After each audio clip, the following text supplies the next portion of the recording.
मी यापूर्वी देखील बोललो होतो, आपल्याला आठवत असेल की भारतीय जनता पक्ष आणि प्रशासन यांचा दुरान्वयाने देखील संबंध नाही. ज्या पद्धतीने निर्दयीपणे आणि क्रूरपणे या युवकांच्या भवितव्याशी खेळलं जातंय हे अत्यंत लज्जास्पद आहे. आणि जर का वांगचुक यांच्या प्रकृतीची एवढीच काळजी सरकारला असेल तर यापूर्वीच त्यांच्याशी नीट बोलण्याची आवश्यकता होती. मला कळत नाहीये की एक तर नीटची परीक्षा हे सरकार बरोबर घेऊ शकत नाही, म्हणून जे मी बोललो की प्रशासनाचा संबंध नाही आणि भाजपचा करू शकत नाही. एकूणच धर्मेंद्र प्रधान यांच्यामध्ये असं काय आहे आणि अजून किती बळी घेतल्यानंतर धर्मेंद्र प्रधान यांचा राजीनामा घेतला जाणार आहे हे सरकारने एकदा जाहीर करावं. कारण वांगचुक हे तर स्वतःची प्राणाहुती द्यायला तयार झालेले आहेत. आता मी येताना माझ्या कानावर आलं की मुलं सुद्धा आता उपोषणाला बसलेली आहेत. यापूर्वीच नीटच्या परीक्षेच्या पेपर लीकमुळे अनेक विद्यार्थ्यांनी आत्महत्या केलेली आहे. मग एवढ्या आत्महत्या होऊन सुद्धा युवा शक्ती अशी वाया जात असताना धर्मेंद्र प्रधान यांना असं काय सोनं लागलंय की ज्यांच्या चुकांवरती हे सरकार पांघरुण घालतंय. पण उद्धवजी असं म्हटलं जात आहे, पोलीस हा दावा करता आहे की हे कोर्टाच्या आदेशानुसार झालेलं आहे. कोर्टाच्या आदेशाने त्यातला दुसरा एक भाग असा आहे की सोमवारपासून संसदेचं अधिवेशन सुरू होत आहे. त्याआधी हे आंदोलन, कारण 20 तारखेला मोर्चाची घोषणा करण्यात आली. मला पोलिसांचा हा जो काही दावा असेल तर पोलिसांनी त्यांच्या दाव्यानुसार कोर्टाची ऑर्डर दाखवावी की त्यांना उचलून हॉस्पिटलमध्ये टाका.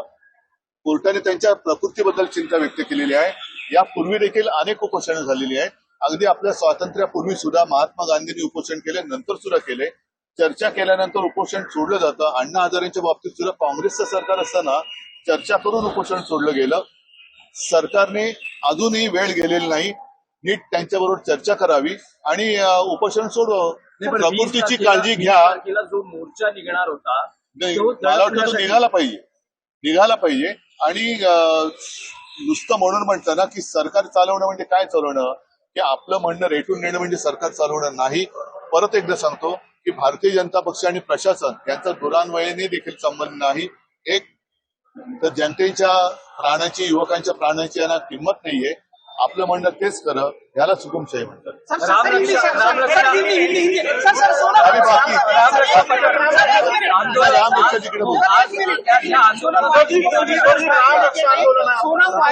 तिकडे बोलू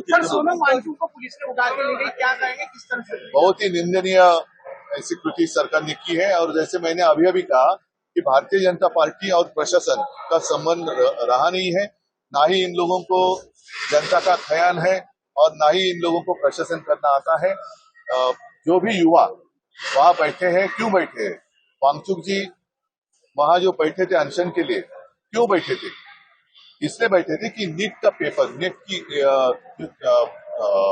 एग्जाम थी वो ठीक तरीके से ये लोग ले नहीं सकते. और ऐसे धर्मेंद्र प्रधान में क्या ऐसी कौन सी खास बात है? इन इतने सारे युवाओं ने अपनी मतलब खुदकुशी की है. सोनम वांगचुक अपने खुद के प्राण देने के लिए तैयार हो गए, लेकिन सरकार है जो हिल नहीं रही.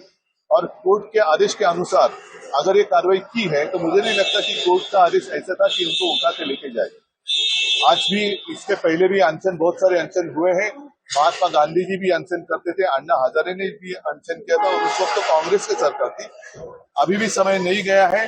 चर्चा करें और अनशन अगर वो छोड़ सके तो अच्छी.